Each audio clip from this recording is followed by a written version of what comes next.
সারাদিন জব করার পরও বাসায় এসে 10 কেজি মাছ করতে হলো। আসসালামু আলাইকুম, যে যেখান থেকে আমার ভিডিওটা দেখছেন সবাইকে জানাই শুভেচ্ছা। এখন সকাল 6টা বাজে, আমি 6টা বাজে আমি আমার জবে যাই বা আমি কাজে যাই। আমি যে কোম্পানিতে জব করি ওই কোম্পানিতে আমার সকাল 6টা বা 6টা 10-এ যেতে হয়।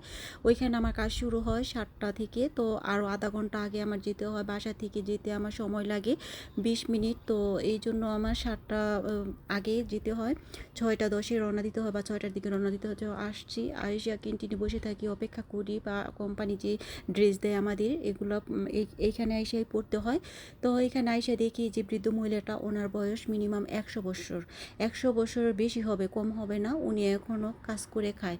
আর এই যে আরেকটা মহিলা দেখছেন, যখন আমি লাঞ্চের সময় এসে বসছি তখন আমার টেবিলে উনিও এসে বসছে। এখানে উনিও লাঞ্চ করতেছে, আমার লাঞ্চ করা শেষ।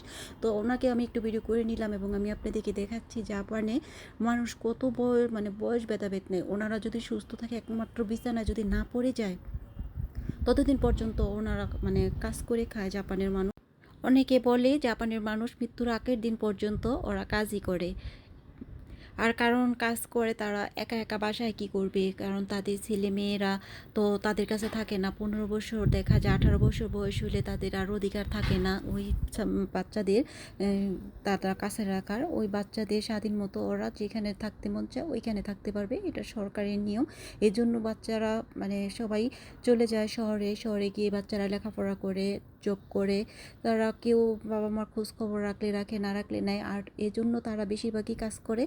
আর এই একা সময়টাকে যারা পার করার জন্য তারা জব করে। আর আমি একটু দেখাচ্ছি ক্যান্টিনের মধ্যে, যে ক্যান্টিনটা কত সুন্দর, যেখানে আমরা সবাই খাই।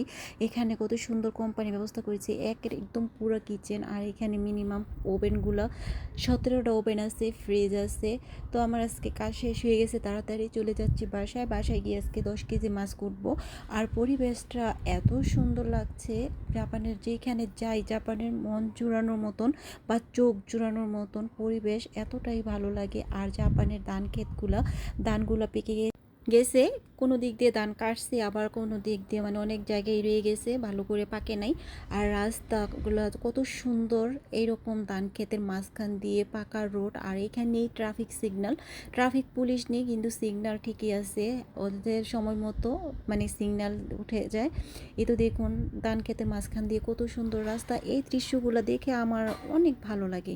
আর মাছ গিয়ে কুটবো, আমার কি বলবো, রাতের বেলা ভাইয়া মাছ নিয়ে আসছে 10 কেজি। এর আগের দিন গেছে, মাছ পাইছে 3টা নিয়ে আসছে। তো আজকে আবার গেছে, যাওয়ার পরে 10 কেজি মাছ পাইছে, আরও পাইছে, ওর বাগে পড়ছে 10 কেজি। আরও যারা গেছে ভাইয়ার ফ্রেন্ডরা, ওরও এরকম 10 কেজি 12 কেজি করে মাছ নিতে পারছে।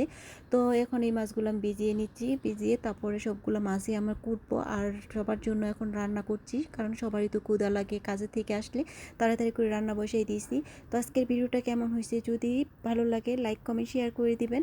আর সবাই ভালো থাকবেন, সুস্থ থাকবেন। আবার দেখা হবে নতুন কোনো ভিডিওতে। আল্লাহ হাফেজ।